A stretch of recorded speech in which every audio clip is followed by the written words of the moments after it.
Something far deadlier than bombs or sanctions is eating away at Russia from the inside. It's not on the battlefield, and no drone can stop it. It's silent, invisible, and centuries in the making. It has crippled empires before, but in Russia's case, it may finish what no foreign enemy ever could. Economists call it the Dutch disease, and in Russia, it's metastasized into something far more dangerous. What began as a blessing, oil and gas wealth, has turned into a national addiction that is now rotting the Russian state from within. On the front lines of Ukraine, Russia's military continues to take staggering losses. Over 1 million soldiers have been killed or wounded, and tens of thousands of tanks, aircraft, and armored vehicles have been destroyed. Yet, even as the war grinds on, there's another battlefield, one within Russia's own economy, that may ultimately decide its fate. According to geopolitical analyst Paul Warburg, Russia is now facing a full-blown case of what economists have long feared, a multi-layered, self-reinforcing economic disease. One that began decades ago under the Soviet Union and has only grown worse under Vladimir Putin's rule. This is not a short-term financial problem. It is structural, embedded in the very DNA of Russia's economy, and the symptoms are now impossible to hide. To understand what's happening, it's important to revisit where this term comes from. The Dutch disease traces back to the Netherlands in the late 1950s. In 1959, the Dutch discovered large natural gas deposits in the North Sea, a discovery that brought wealth beyond imagination. Money flooded in, the currency soared in value, and the Dutch seemed to be entering a new golden age. But then, the consequences hit. With the currency appreciating sharply, every other export became more expensive abroad. Traditional Dutch industries, manufacturing, textiles, and shipbuilding, started collapsing. As gas revenues soared, unemployment in other sectors spiked. The economy had become so dependent on one commodity that it strangled its own diversity. The very wealth that was supposed to lift the nation ended up suffocating it.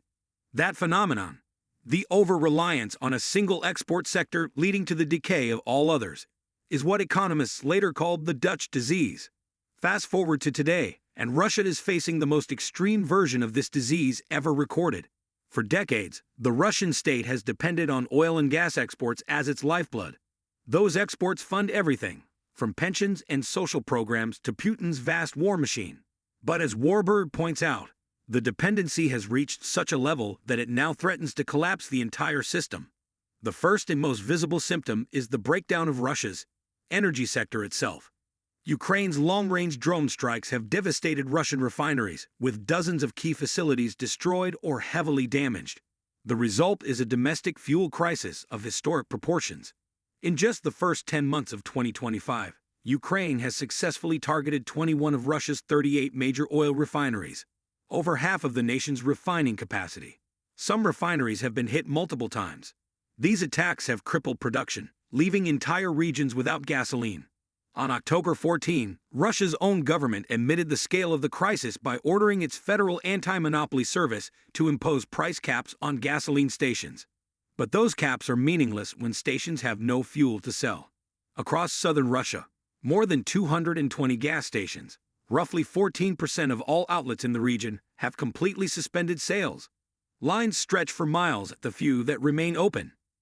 Desperate drivers are rationed to mere liters at a time. Russia's finance minister Anton Siluanov has tried to calm the public by claiming these shortages are temporary, that the supply constraints will soon be overcome. But this is a hollow promise.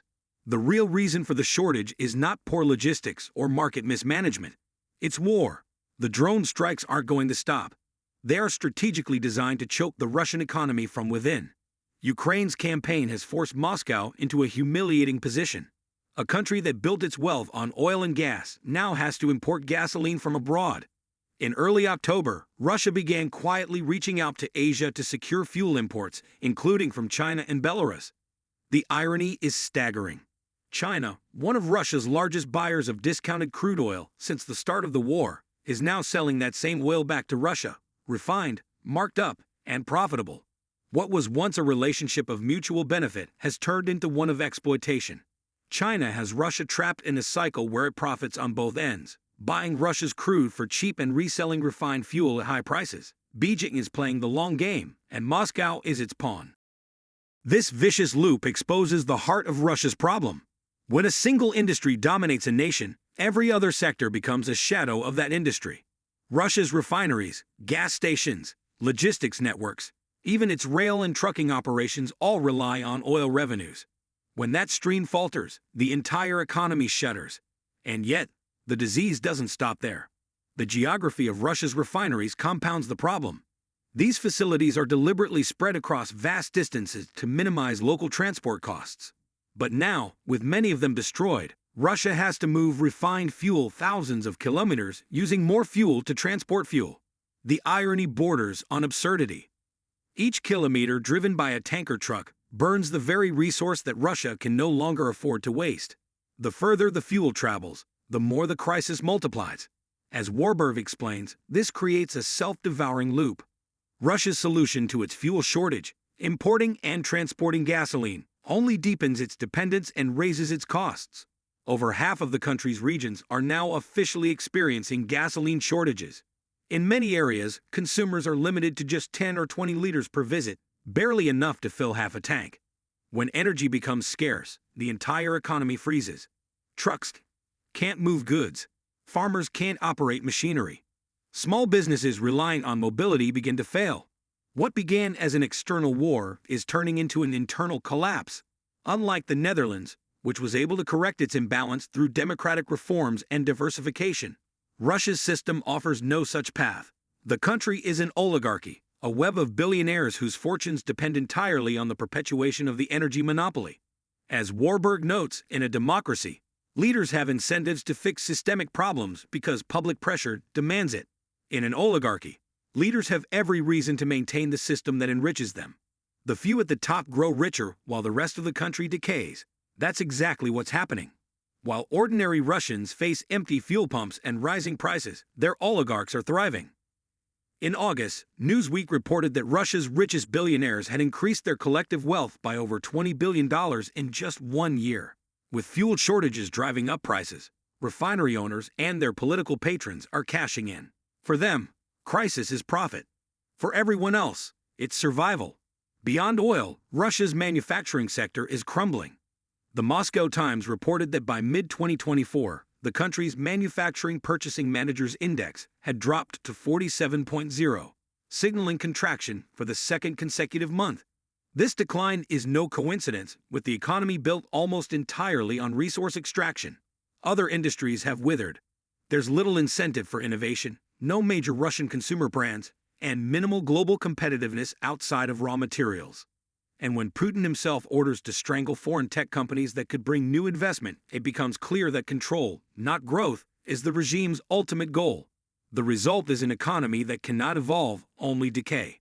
Energy once made Russia powerful. Now its absence exposes how hollow that power really is. Today, the only part of Russia's economy still growing is the war machine itself. The arms industry, fueled by state contracts and oil money, has become the new epicenter of labor demand. Factories producing shells, tanks, and missiles are booming while civilian industries starve. Wages in defense manufacturing have surged, luring workers away from agriculture, construction, and retail. It's the same pattern seen in the Netherlands decades ago, but magnified by militarization. When one sector grows uncontrollably, every other sector suffers. According to BBC monitoring, by the end of 2024, a quarter of Russian businesses reported shortages of working capital. Even companies that once supplied civilian goods are being absorbed into the war economy. Spiegel Finance estimated that more than 20 percentage points of Russia's manufacturing growth over the past 3 years can be attributed directly to military-industrial expansion, leaving the civilian economy predominantly in the negative. This means Russia's growth is an illusion. It's a war-driven sugar high, sustained by state contracts and financed by vanishing oil revenues.